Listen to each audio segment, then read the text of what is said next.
ಈ ನಿಟ್ಟಿನಲ್ಲಿ ನಾವು ಸಾಕಷ್ಟು ನಿಮಗೆಲ್ಲ ಗೊತ್ತಿದೆ, ಈಗಾಗಲೇ ಸಾಕಷ್ಟು ಕೆಲಸ ಮಾಡಿದ್ದೀವಿ. ಈ ನಿಟ್ಟಿನಲ್ಲಿ ಈ ವರ್ಷ MRM ರಾಜ್ಯ ಮಟ್ಟದ ಕಥಾ ಸ್ಪರ್ಧೆಯನ್ನು ಆಯೋಜಿಸಲಾಗಿದೆ. ಆ ಕಥಾ ಸ್ಪರ್ಧೆ ಅದಕ್ಕೆ ರಾಜ್ಯ ಮಟ್ಟದ ತೀರ್ಪುಗಾರರು ಇರ್ತಾರೆ. ಅಂದರೆ ರಾಜ್ಯ ಮಟ್ಟದಲ್ಲಿ ಹೆಚ್ಚು ಹೆಸರು ಮಾಡಿದಂಥ ಪ್ರಸಿದ್ಧ ತೀರ್ಪುಗಾರರು ಅದರಲ್ಲಿ ಕೆಲಸ ಮಾಡ್ತಾರೆ.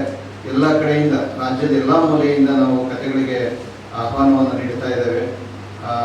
ಬಂದಂಥ ಕಥೆಗಳಲ್ಲಿ ವಿಜೇತ 3 ಕಥೆಗಳಿಗೆ ಪ್ರಥಮ ಬಹುಮಾನವಾಗಿ 10,000, ಎರಡನೇ ಬಹುಮಾನವಾಗಿ 7,000, ಮೂರನೇ ಬಹುಮಾನವಾಗಿ 5,000 ಬಹುಮಾನವನ್ನು ಘೋಷಣೆ ಮಾಡಲಾಗಿದೆ. ಜೊತೆಗೆ ಮೆಚ್ಚುಗೆ ಪಡೆದ ಕಥೆಗಳನ್ನು ಅದಕ್ಕೂ ಕೂಡ ಒಂದು ಬಹುಮಾನವನ್ನು ನಿಗದಿ ಮಾಡಲಾಗಿದೆ. ಈ ಎಲ್ಲ ಕಥೆಗಳನ್ನು ನಮ್ಮ ಪ್ರಕಾಶನದ ವತಿಯಿಂದ ಅದನ್ನು ಆಯ್ದ ಕಥೆಗಳನ್ನು ನಾವು ಪ್ರಕಟಣೆ ಮಾಡಿ ಅದನ್ನು ಪುಸ್ತಕ ರೂಪದಲ್ಲಿ ನಮ್ಮ ಏನು ನಾವು ಉದ್ದೇಶಿಸಿರುವಂಥ ಮಂಡ್ಯ ಸಾಂಸ್ಕೃತಿಕ ಸಾಹಿತ್ಯ ಸಂಭ್ರಮ ಕಾರ್ಯಕ್ರಮದಲ್ಲಿ ನವೆಂಬರ್ನಲ್ಲಿ ನಡೀಬೇಕು ಅಂತ ನಾವು ಅಂದ್ಕೊಂಡಿದ್ದೇವೆ. ಆ ಸಂದರ್ಭದಲ್ಲಿ ಈ ಕಥಾ ಸಂಕಲನವನ್ನು ನಾವು ಬಿಡುಗಡೆ ಮಾಡುವಂಥ ಪ್ರಯತ್ನವನ್ನು ಮಾಡ್ತಾ ಇದ್ದೇವೆ.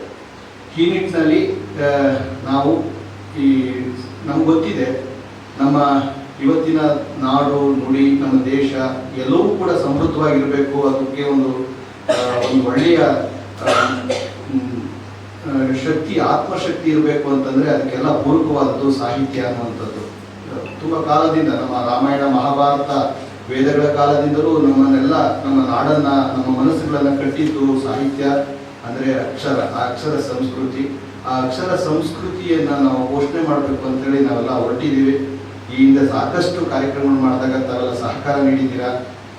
ಹಾಗಾಗಿ ಈ ಸಹಕಾರವನ್ನು ಈಗಲೂ ಕೂಡ ನೀವು ನೀಡಬೇಕು. ಮತ್ತು ಇದು ಸಮಾಜ ಕಟ್ಟುವ ಕೆಲಸ ಆಗಿರೋದ್ರಿಂದ ತಾವು ತಮ್ಮ ಮಾಧ್ಯಮಗಳಲ್ಲಿ ಹೆಚ್ಚು ಪ್ರಚಾರವನ್ನು ನೀಡಿ ರಾಜ್ಯ ಮಟ್ಟದಲ್ಲಿ ಈ ಕಥಾ ಸ್ಪರ್ಧೆಗೆ ಹೆಚ್ಚು ಸ್ಪರ್ಧಿಗಳು ಆಹ್ವಾನ ಬರುವ ಹಾಗೆ ತಾವು ಸಹಕಾರ ನೀಡಬೇಕು, ಪ್ರಚಾರ ನೀಡಬೇಕು ಅಂತ ಕೇಳ್ಕೊಳ್ತಾ, ಹಾಗೆ ನವೆಂಬರ್ನಲ್ಲಿ ನಾವು ನಡೆಸಲು ಉದ್ದೇಶಿಸಿರುವಂಥ ಮಂಡ್ಯ ಸಾಹಿತ್ಯ ಸಂಭ್ರಮವನ್ನು ಯಶಸ್ವಿಗೊಳಿಸಲು ತಾವು ಸಹಕರಿಸಬೇಕು. ಈ ಅಕ್ಷರ ಸಂಸ್ಕೃತಿಯನ್ನು ಪೋಷಣೆ ಮಾಡುವ ನಿಟ್ಟಿನಲ್ಲಿ ನಮ್ಮ ಪ್ರಯತ್ನಕ್ಕೆ ತಮ್ಮ ಬೆಂಬಲ ಬೇಕು ಅಂತೇಳಿ ಕೇಳ್ಕೊಳ್ತಾ ನಾನು ನನ್ನ ಮಾತುಗಳಿಗೆ ವಿರಾಮ ಹೇಳ್ತಾ ನಮ್ಮ ಪ್ರಕಾಶಕ್ಕೆ ರಾಜ್ಯ ಮಟ್ಟದ್ದು ಸೊ ಅದಕ್ಕೊಂದಷ್ಟು ನಿಯಮ ನಿಬಂಧನೆಗಳಿದೆ. ಅದನ್ನೆಲ್ಲ ನಿಮಗೆ ನಾವು ಕೊಟ್ಟಿರುವಂಥ ಪ್ರೆಸ್ ನೋಟ್ನಲ್ಲಿ ಅದನ್ನು ಲಗತ್ತಿಸಲಾಗಿದೆ. ನಾನು ತಮ್ಮ ಗಮನಕ್ಕೆ ಒಂದು ವಿಚಾರ ತಮ್ಮ ಗಮನಕ್ಕೆ ಇರಲಿ ಅಂತ ಹೇಳ್ತಾ ಇದ್ದೇನೆ. ಸ್ಪರ್ಧೆಗೆ ಕಳಿಸುವ ಕಥೆಯು ಸ್ವತಂತ್ರ ರಚನೆ ಆಗಿರಬೇಕು. ಅಂದರೆ ಯಾವುದೇ ಕಾಪಿ ಅನ್ನೋ ಅರ್ಥದಲ್ಲಿ ಇರಬಾರ್ದು. ಇದಕ್ಕೆ ಮೊದಲು ಯಾವುದೇ ಪತ್ರಿಕೆ, ನಿಯತಕಾಲಿಕೆ, ಸಾಮಾಜಿಕ ಮಾಧ್ಯಮ, ಬ್ಲಾಗ್, ಆಕಾಶವಾಣಿ, ದೃಶ್ಯ ಮಾಧ್ಯಮ ಸೇರಿದಂತೆ ಎಲ್ಲಿಯೂ ಪ್ರಕಟ ಅಥವಾ ಪ್ರಸಾರವಾಗಿರಬಾರ್ದು ಅನ್ನೋದು ಒಂದು ನಿಯಮ. ಎರಡನೇದು, ಕಥೆಗೆ ಗರಿಷ್ಠ ಮಿತಿಗಳು 2,000 ಪದಗಳು ಮಾತ್ರ. ಕಥೆಯನ್ನು ನುಡಿ ತಂತ್ರಾಂಶದಲ್ಲಿ ಟೈಪ್ ಮಾಡಿ ಕಳಿಸ್ಕೊಡ್ಬೇಕು ಅನ್ನೋದೊಂದು ನಿಯಮ ಇದೆ. ಹಾಗೆ ಕಥೆಗಾರರು ತಮ್ಮ ಹೆಸರು, ಅಂಚೆ ವಿಳಾಸ, ಮೊಬೈಲ್ ಸಂಖ್ಯೆ, ಇಮೇಲ್ ವಿಳಾಸ ಎಲ್ಲ ಸಮಗ್ರ ಮಾಹಿತಿಯನ್ನು ನೀಡಬೇಕು. ಒಂದು 80 ಪದಕ್ಕೆ ಮೀರದಂತೆ ಅವರ ಪರಿಚಯವನ್ನು ಕೊಡಬೇಕು ಅನ್ನುವಂಥ ಒಂದು ನಾವು ನಿಯಮ ಇದೆ. ಸ್ಪರ್ಧೆಗೆ ಕಥೆಗಳನ್ನು ಕಳಿಸಿದ ಮೇಲೆ ಯಾವುದೇ ಕಾರಣಕ್ಕೂ ನಾವು ಹಿಂದಿರುಗಿಸುವುದಿಲ್ಲ ಅಂತ ಒಂದು ನಿಯಮವನ್ನು ಹಾಕೊಂಡಿದ್ದೇವೆ.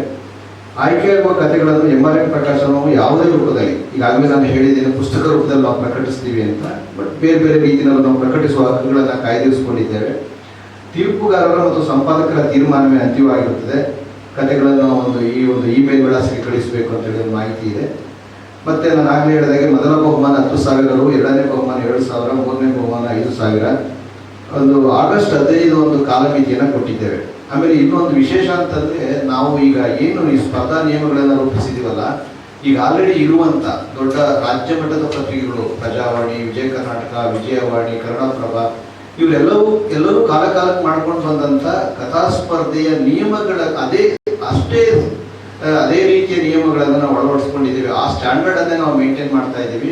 ಒಟ್ಟಾರೆ ನಮ್ಮ ಉದ್ದೇಶ ಇಷ್ಟೇ, ಕನ್ನಡದ ಕಥಾ ಜಗತ್ತಿಗೆ ಹೊಸ ಉದಯೋನ್ಮುಖ ಕಥೆಗಾರರನ್ನು ಪರಿಚಯಿಸಬೇಕು. ಈಗ ವೇದಿಕೆಗಳಿದ್ದಾವೆ, ಸಾಕಾಗಲ್ಲ, ಅದು ಎಷ್ಟೇ ವೇದಿಕೆಗಳಿದ್ರೂ ಸಾಕಾಗಲ್ಲ. ಹಾಗಾಗಿ ಯಾಕೆ ಇದಂದರೆ, ಈ ಸಾಹಿತ್ಯ ಲೋಕ ಬೆಳಿಬೇಕು. ನಾವೆಲ್ಲ ನಮ್ಮ ವ್ಯಕ್ತಿತ್ವ ರೂಪುಗೊಳ್ತಾ ಇರೋದೇ ಸಾಹಿತ್ಯದಿಂದ. ಹಾಗಾಗಿ ಆ ಸಾಹಿತ್ಯ ಲೋಕ ಬೆಳಿಬೇಕು ಅನ್ನೋ ಕಾರಣಕ್ಕೆ ನಾವು ನಮ್ಮ ವೇದಿಕೆಯನ್ನು ನಾವು ಬಳಸ್ಕೊಳ್ತಾ ಇದ್ದೀವಿ. ಇದು ಉದ್ದೇಶ. ಜೊತೆಗೆ ನನ್ನದು ವೈಯಕ್ತಿಕವಾಗಿ ಒಂದು ಮಾತು, ನಾನು ಒಬ್ಬ ಪತ್ರಕರ್ತನಾಗಿ ನಾನು ಕಳೆದ 22-23 ವರ್ಷಗಳಿಂದ ಮುಖ್ಯವಾಹಿನಿಯಲ್ಲಿದ್ದೆ. 17 ವರ್ಷ ನನ್ನ ಪರಿಚಯ ಹೇಳ್ಕೊಳ್ಳಿಲ್ಲ. ಬಹುತೇಕ ಜನಕ್ಕೆ ಗೊತ್ತಿದೆ. ವಿಜಯ ಕರ್ನಾಟಕದಲ್ಲಿ 17 ವರ್ಷ ಸ್ಥಾನಿಕ ಸಂಪಾದಕನಾಗಿದ್ದೆ. ಆಮೇಲೆ ವಿಜಯವಾಣಿನಲ್ಲಿ ನ್ಯೂಸ್ ಎಡಿಟರ್ ಆಗಿ ಕೆಲಸ ಮಾಡ್ತಿದ್ದೆ.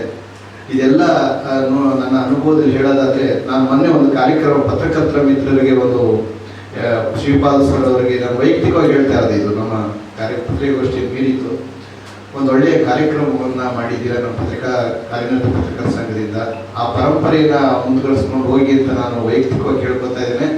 ಇದನ್ನ ನಡೆಸ್ಕೊಟ್ಟಂತ ತಮ್ಮೆಲ್ಲ